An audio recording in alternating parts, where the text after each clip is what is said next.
ज्ञानेश कन्या प्रज्ञाचक्षु श्री संत गुलाबराव महाराज हे आध्यात्मिक क्षेत्रातील साहित्य क्षेत्रातील एक अभिमानाचं आश्चर्य आहे। आणि श्री समर्थ सद्गुरू गजानन महाराज अथर्व शीर्ष मंडळ दस्तूरनगर परिसर अमरावती यांच्या रौप्य महोत्सवी वर्षाच्या निमित्ताने त्यांनी व्याख्यानमाला आयोजित केली आहे। दिनांक 7, 8 व 9 फेब्रुवारीला संध्याकाळी 7 ते 8:30 पर्यंत गोंडबाबा मंदिराच्या मागच्या पटांगणामध्ये देशपांडे लेआउट जुना बायपास रोड दस्तूरनगर अमरावती येथे ही व्याख्यानमाला आयोजित करण्यात आली आहे।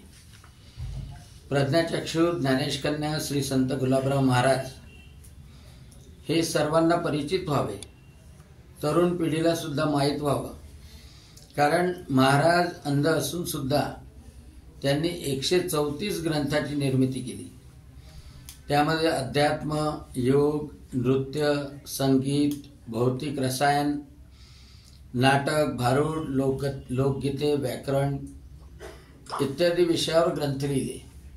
ग्रंथसंपदा एवढी विपुल आहे की त्यांच्या ग्रंथसंपदेवर अनेकांनी डॉक्टरेट मिळवली आणि म्हणून संपूर्ण महाराष्ट्रामध्ये मराठीचं संत साहित्य निर्माण करण्यामध्ये श्री प्रज्ञाचक्षु ज्ञानेश कन्या श्री संत गुलाबराव महाराज यांचं नाव अग्रक्रमाने घेतले जातं। मधुरा भक्ती हा विषय श्री संत गुलाबराव महाराज यांच्या माध्यमातून सर्व जगासमोर आला आणि म्हणून सगळ्यांना या गोष्टीचा परिचय व्हावा, आपल्या जीवनामध्ये परिवर्तन करण्याकरता त्याचा फायदा व्हावा म्हणून ही व्याख्यानमाला आहे।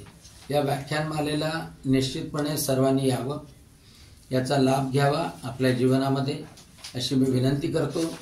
पुन्हा एक वेळा सांगू इच्छितो की 7 ते 9 फेब्रुवारी संध्याकाळी 7 ते 8:30 गोंडबाबा मंदिराच्या मागच्या प्रांगणामध्ये हे व्याख्यान होणार आहे। देशपांडे लेआउट जुना बायपास रोड दस्तूरनगर अमरावती आणि याचं आयोजन केलेलं आहे रौप्य महोत्सवी वर्षानिमित्त श्री समर्थ सद्गुरू गजानन महाराज अथर्व शीर्ष मंडळ अमरावती। या मंडळाचं सुद्धा मी मनपूर्वक अभिनंदन करतो। धन्यवाद। जय गजानन।